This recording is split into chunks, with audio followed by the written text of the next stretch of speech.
สิมาขอเป็นลูกเป็นเมียขอเป็นเคยเป็นนั่นเพิ่นสิว่าเอาน้องเพิ่นนี่แหละขอหักขอแพงเมื่อเพื่อนพ่อคือทุกอยู่สร้างชีอยู่นี่แหละชีอยู่นี่เนาะสร้างอยู่นี่แหละเงินก็ได้เอามาพอบ่พอมือภาคควรก่อนอะไรพันหนึ่งทำไหนเป็นแล้วเป็นว่าเป็นก็แปลงเรื่องที่เขาใกล้เป็นพันแม่ได้พันบ้านเนี่ยวันนี้ยังไงภาคควรก่อนเดี๋ยวนี้ขึ้นมันบ่ได้ออกมาเข้าใจอยู่นั่นจะรู้แต่ยังวงจะยุ่งกันเนาะลูกควายตัวไหนก็ขายอยู่โอ้ยชาเป็นสิมีตะงัวควายมีงัวตัวไหนดาวตัวไหนดาวจังหวะ200ละ210ใช่210บ่210เนาะใช่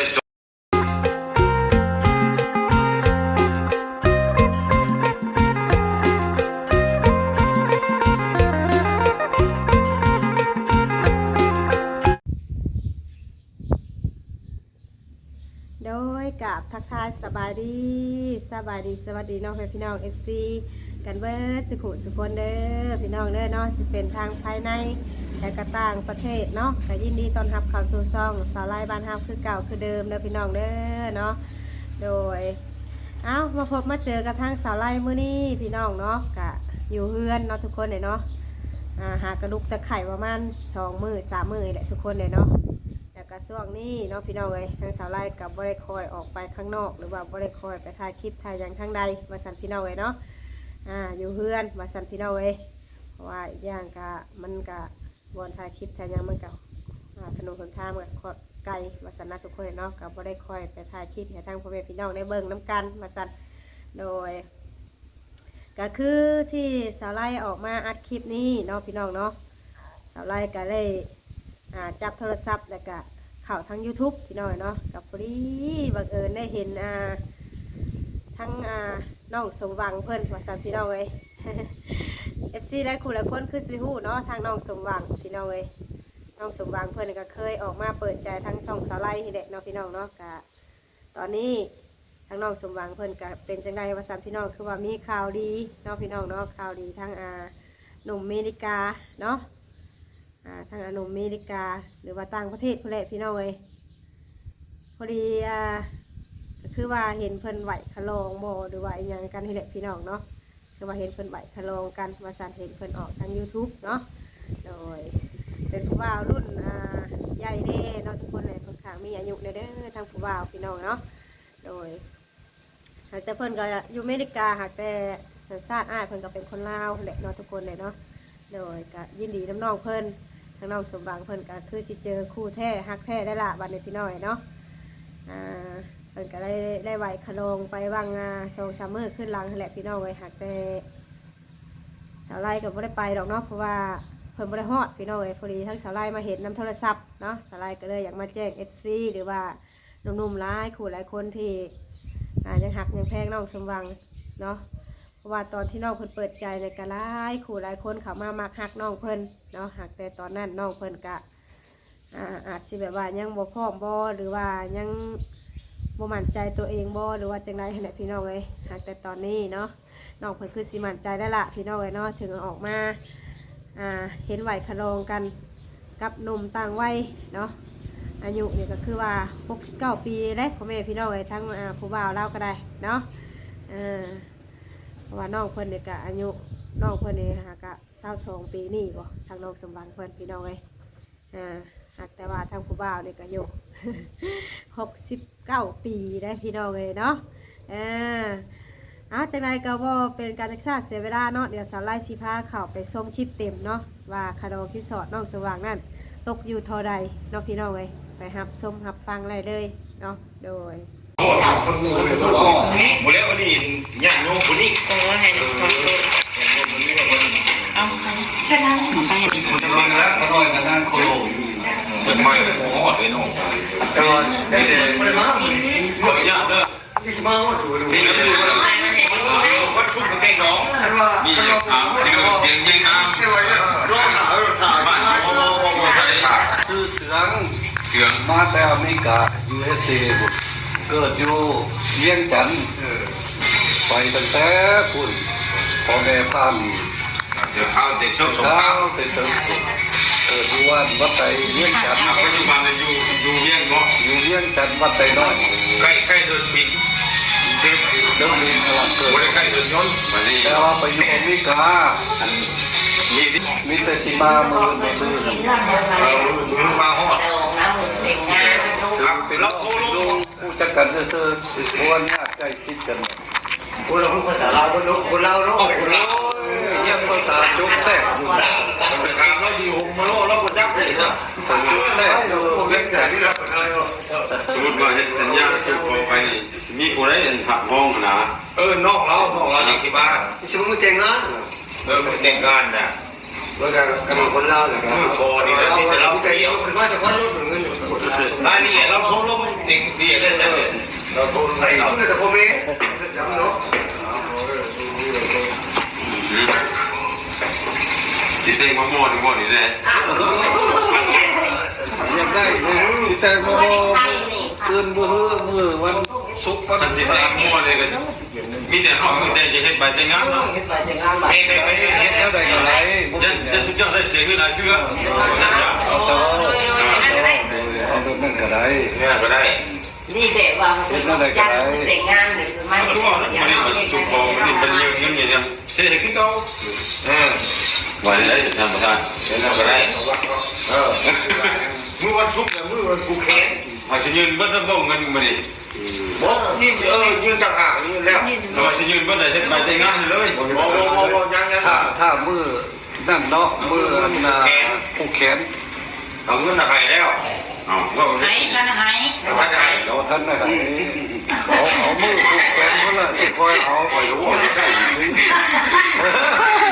โบราณคุยนู่นนี่แล้วคอยจะได้เนาะ ว่ากันแล้วก็แล้วนี่คือคงแล้วบอกกันแล้วบอก แน่แน่ แล้วบอกกันในนี้เนาะอันนี้ก็ใครว่าอะไรก็ดีกันใครว่าเจ้าอยากคำไม่อยู่การที่หนึ่งเขาอยู่กับชาวบ้านหนึ่งเขาคนรับกันได้หมดแล้วกันนะ เจ้าปัตนาก็จะบ้าเพลง ใครใครตั้งตรงนี้กันเลย อ๋อเนี่ยมันดีป่ะ เขาว่าเขาเสียงบอกเสียง โอ้ จะมาขอลูก โอ้ คนเดียว เขาจิมาขอเป็นลูกเป็นเมียขอเป็นเคยเป็นนั่นเพิ่นจิมาเอาน้องเพิ่นนี่แหละ ขอหักขอ ขอหักขอแพง เมื่อเพื่อนพ่อคือผู้ชาย ที่อยู่นี่ละที่ อยู่นี่เนาะ สร้างอยู่นี่ละ อะไรเนาะสิเป็นใครกันแม่เป็นผู้รับกันโอ้ยเลยนะถามเนาะตัวลูกความจิตใจแต่มาขอทั้งลูกทั้งเมียนี่คือว่านี่กับเพื่อนทั้งว่าเจ้าผู้ที่ขอเมียนี่บุมีปุ่นในเล่าไม่ปอได้ของก็หรือว่าเล่นสุดๆเพราะหรือว่าเป็นห้างใหม่กัน โอ้เป็นห้างมาแล้ว จะมีเหตุมีพ้องเพราะว่ายังที่พ้องเพราะว่าอยากให้มันยกน้ำลูกเมียเจ้านี่นี่เอ๊ะก็เจ้าไปแล้วนะอันนี้กันฮัลโหลท่านเนาะมาเขาลูกเมียเนี่ยไปชิวโบ้ร้ายเนาะถ้าผมเรียกแล้วกับเนี่ยนี่แหละขอแล้วลูกเมียก็มวยตุ๊กจะท่าไปลาบเทดินนี่ก็เลยตายเรียกไปว่าท่า มันจะให้สัญญาจะ มีเบิดเลย มีกว่ามามีกว่ามีแต่ไม่ได้ไม่ได้มาแจ้งไปมาก อยู่ 3ด้วย โรงแรมคนเดียวนี้ 3ด้วยคิดว่าอยู่เนี่ย เพราะว่าบ่ได้ฮู้จักของอยู่นี่นะมาพักอยู่นี่นะเอาไว้อยู่ใน มี เต็น แต่เจ้าอามาเด้อ โดย อ้าวนี่แหละพอตั้งเลยโอ้ยว่าหรอกเวลาเคยเนาะ 200เช้า อันนี้เนาะจากจักอีกจากคอมเนาะแล้วนี่ก็บ่ได้ละไล่ๆเนาะเดี๋ยวว่าเกี่ยวเคยเนาะจะมาชมชูอยู่ฉากเนาะ เดี๋ยว ช้างอันนี้ฉากนี่ก็สิลงเรื่องที่ถึงโค้งเนาะเพราะท่านซะที่โค้งนี่ก็ยิงใช้ทั้งตะโพดลุงตาเนี่ยไปรอบว่า200 เช้าละ 200เช้าละคำบาลีบอก คำชมคำ5 บาทบ่รู้สึก บอกกันนะ โอ้ยเป็นฟัง คำจะบาทตัวนั้น อยู่ในเงินบอกอยู่ในหมื่นเหรียญ มือเรียน คำตัวเฉพาะคำบอกคือบุญทั้งเงิน รถทั้งคำรถทั้งเงิน บุญในมือเรียน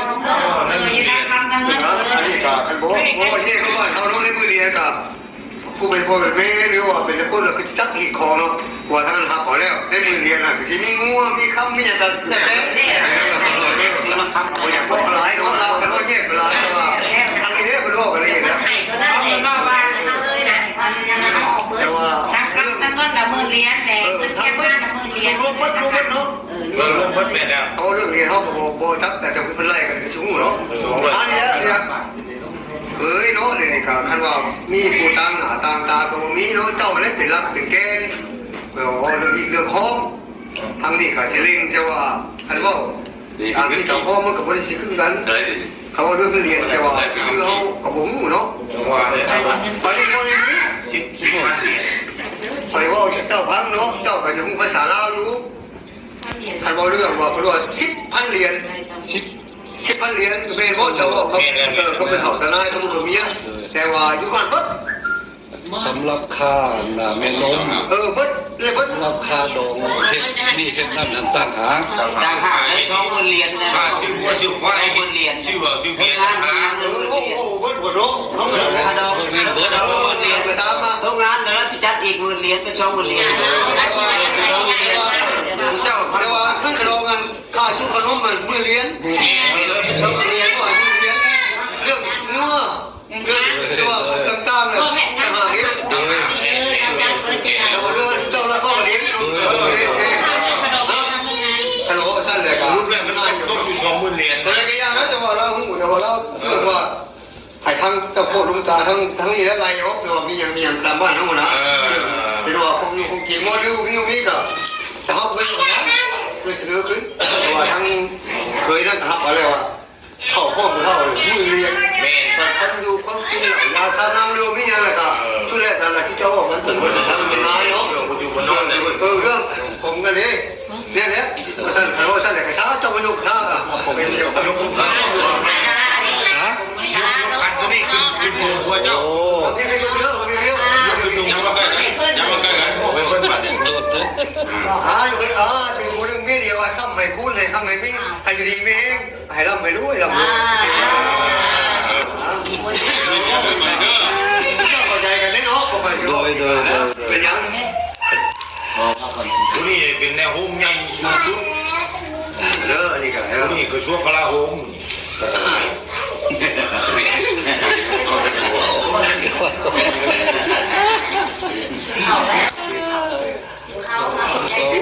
เด้อนี่เอาเป็นที่หาให้ตะโพดเลยตะโพดอันนี้ตะโพดได้ไหม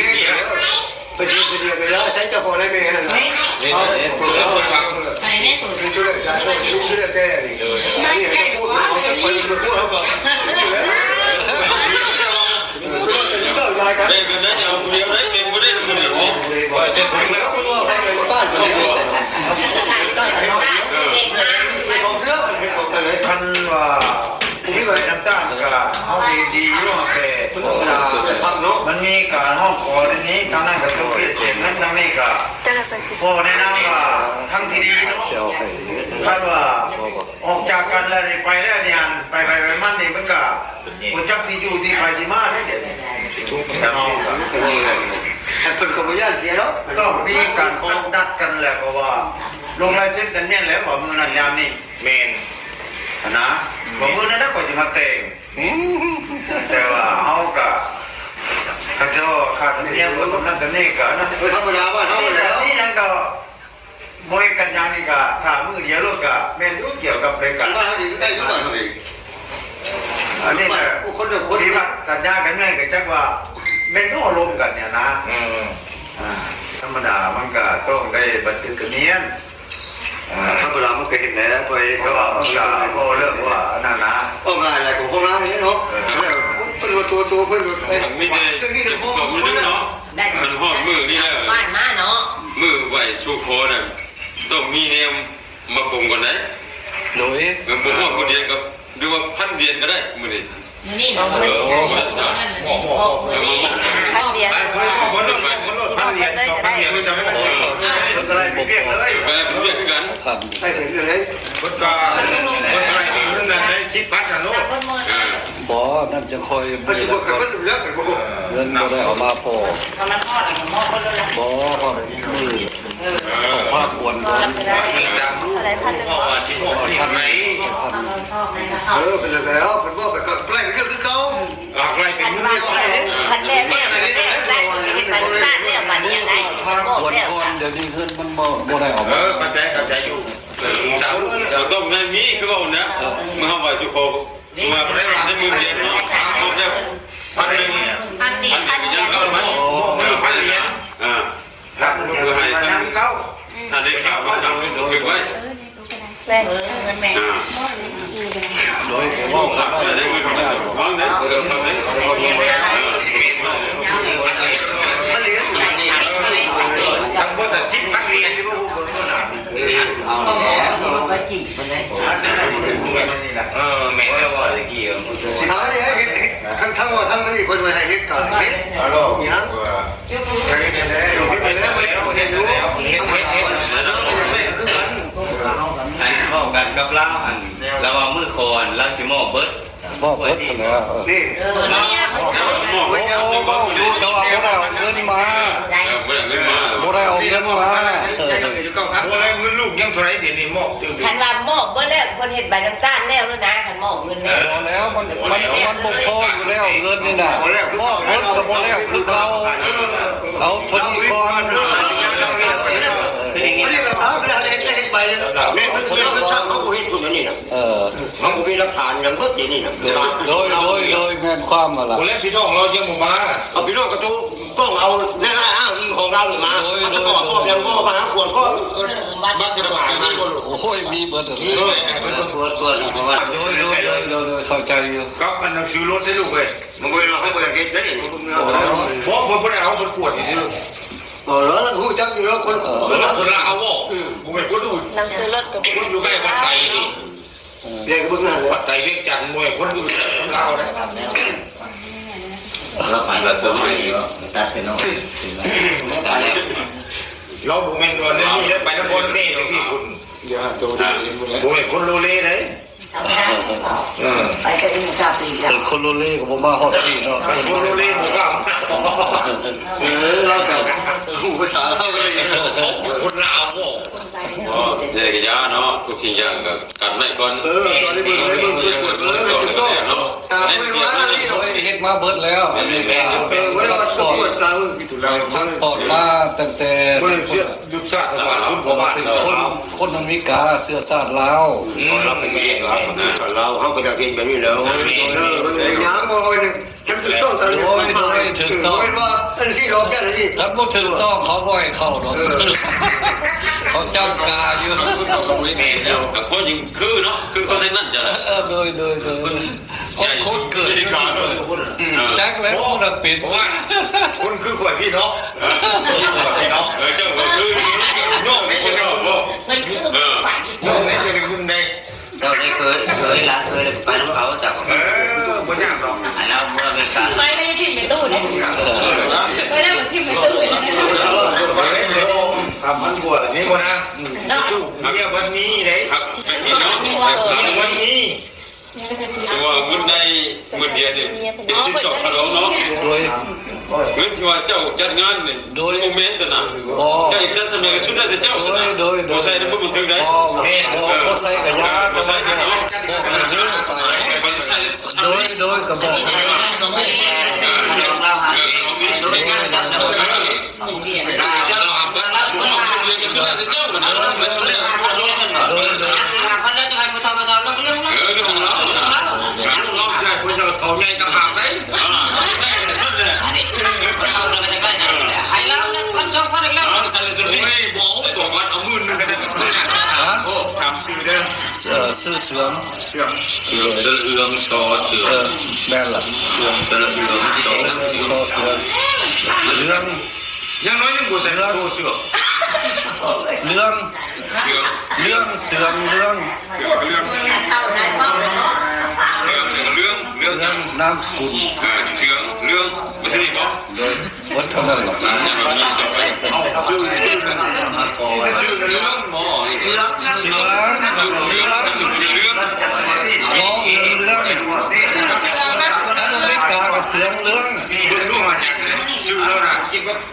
เป็นคน ว่ามันเป็นแล้วตัวสาว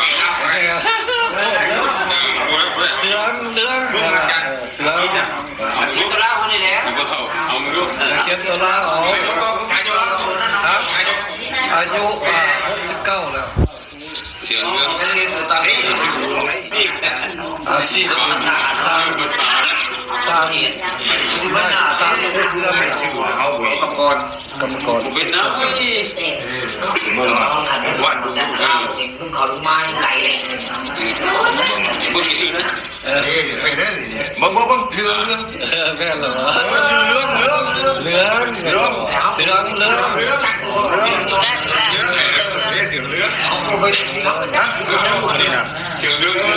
แต่นั้นแล้วเสือกับเรื่อง มีแต่เรื่องเนาะ เรื่องอายุเรื่องเหมือน นี่เรื่องเอ็นแล้วตอนนี้มันใส่เรื่องไปเราน่ะแล้วก็ยากถามเนาะนะ เดิน โมเมยังบ่ บ่ ซื้อโปรได้ไหนเนาะ ไปว่า ผมยังไม่ใช่ ซื้อฮักพอซื้อฮัก หัก ฮัก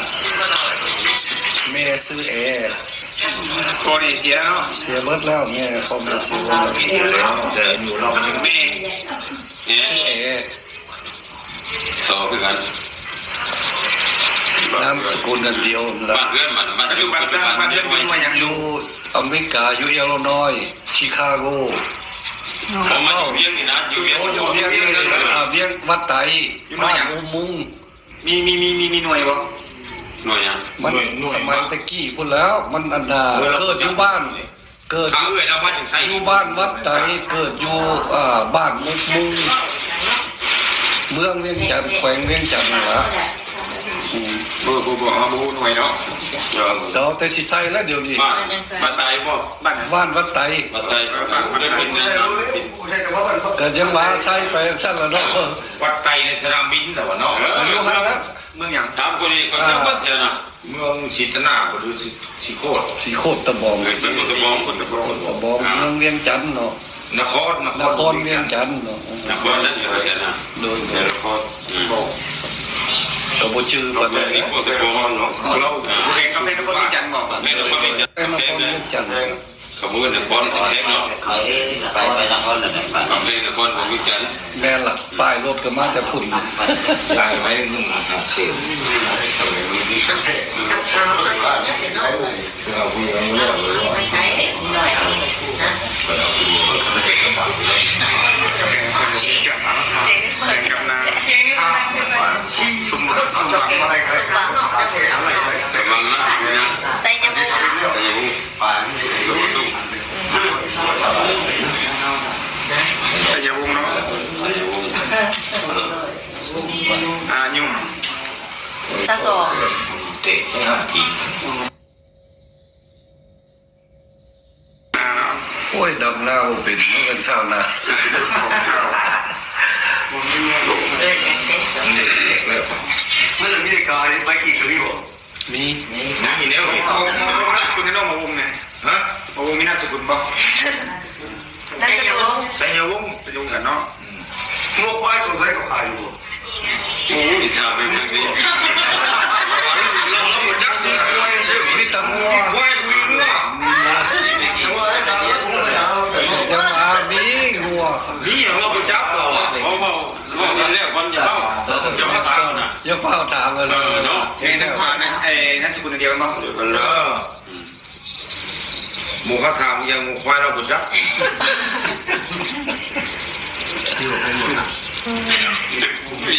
นี่ชาวบ้านไม่มีมาส่งเขาเข้า ข้าวก็มีบ่อยกว่า ดักข้าวอย่าคู่เลย ยิ่งเป็นที่คนตัวเนี่ยคนนั้นนี่ แต่อายุจะปี มันมึนนะ โอ้ตัวปีว่าอายุ 40 ปีแล้วได้75 จะปวดปวด แต่บ้านเมืองบนแม่พอพาจุดไปเด้ดีใจแล้ว ถ้าเขาเกิดจาก หมอห้องมันเตี้ยเกี่ยวกับ ปีก็เกิด ใส่ห้องเลย 70 รวมเงินมีจำนวนใส่หักใส่เป็นเงินเหรียญก็ใส่เป็นกี่ กี่ลูกเรา เอาใส่เงินขีดช่างไงตีเงินขีดนะ200ซาลา 210เลย ใส่210บ่210เนาะใส่210ล้านเพื่อไว้ ตื่นขึ้น ไอ้ตัวแกห่อเนาะ ผมเลย4,000เหรียญนี่มันเป็นเงิน ฮอดบ่210 ร้อยเอ็ดมันใช่ไหมแล้วไปมันโคตรดู 200ฮอดได้ โอ้เด็ก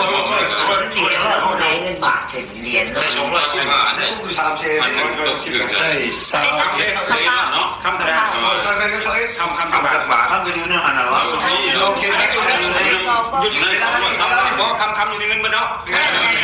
200กิโลเงินเดียว เอาไปแล้ว เอาสิแล้วคำมันบ่ได้ซื้อแล้วซื้อแล้ว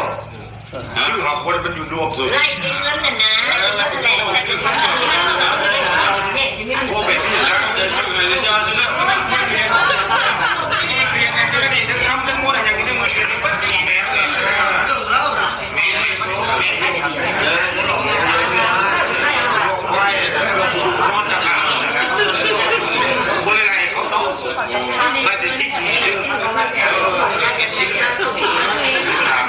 เราไปเนี่ยเขาบอกแล้วซิกเขาจำไม่ได้แต่มีแต่เรื่องอะไร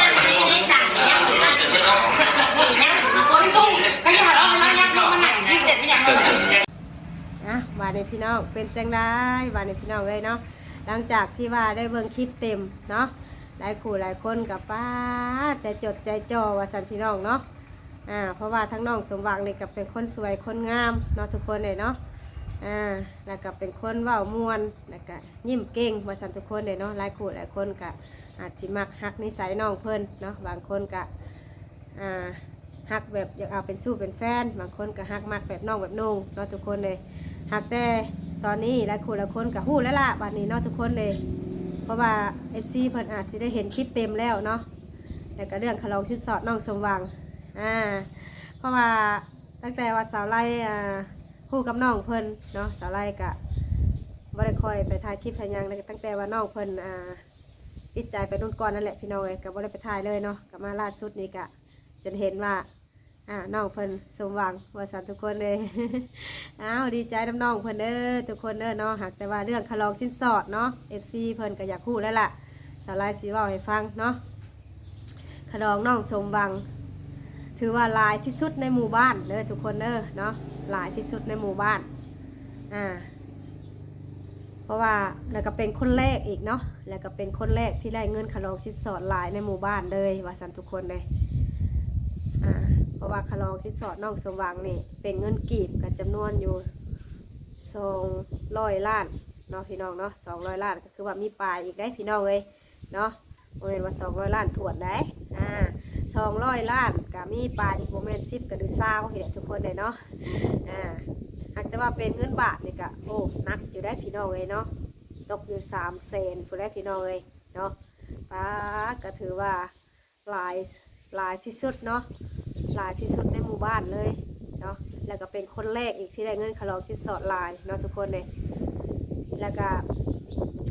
ทั้งผู้บ่าวนี่ก็โบคัดของนะทุกคนเลยถือว่าเท่าไรก็ได้เนาะจ่าย